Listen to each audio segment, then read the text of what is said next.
Ngenye imini ugogo wangihlalisa phansi engakasuki kulo mhlaba, engifundisa ngendlela elula yokunqoba iy'nkinga uma ngibhekane nazo empilweni. Wathi, uyabona mzukulu wami, kulula ukunqoba iy'nkinga nokwenza ukuthi iy'nkinga zingaze zeza kuwena ziyimbumba ngoba zibona angathi uyinkundla yenkinga. Ngabuza ukuthi ngingakwenza njani lokho. Wathi, uyabona abantu abaningi baney'nkinga ezingapheli. Ngani ngoba mayinkinga ziqoqoda emnyango bezivulela zingena.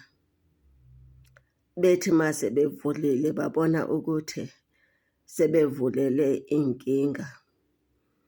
Instead ukuthi badile nanezinkinga, basuka bamemeze bebiza abantu bebatshela ukuthi sebehlaselwe yinkinga. Bese nazo iy'nkinga zimemeza ezinye iy'nkinga ukuthi nampo sebefuna ukusihlasela, zize ziningi iy'nkinga. Kodwa laba bantu obamemezile bona bengezi.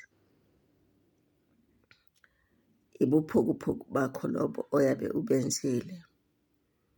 Kukanti iy'nkinga zibambene ziyimbumba. Ma eyodwa imemeza ezinye ziyeza.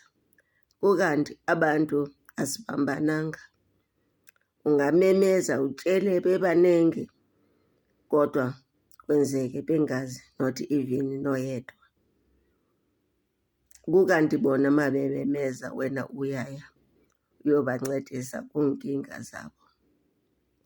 So, uma ubhekana nenkinga usuzivulele umnyango zangena, vala umnyango, udilela neyo nkinga decisively noThixo wakho or namathonga akho.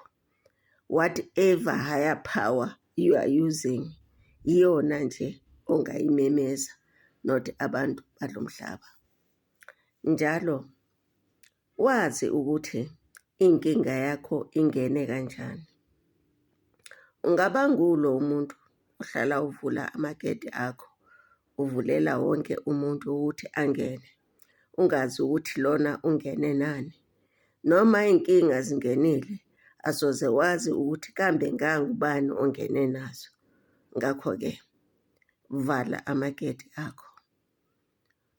Uvumele umuntu oyedwa ukuthi angene ngosuku. Uma uzovakashelwa ngabangani abangu-20 ngosuku, 10 ngosuku, 5 ngosuku, asoze wazi ukuthi ushawe yini, mzukulu wami. Ngabonga lesi sifundo, ngafunda okuningi kugogo.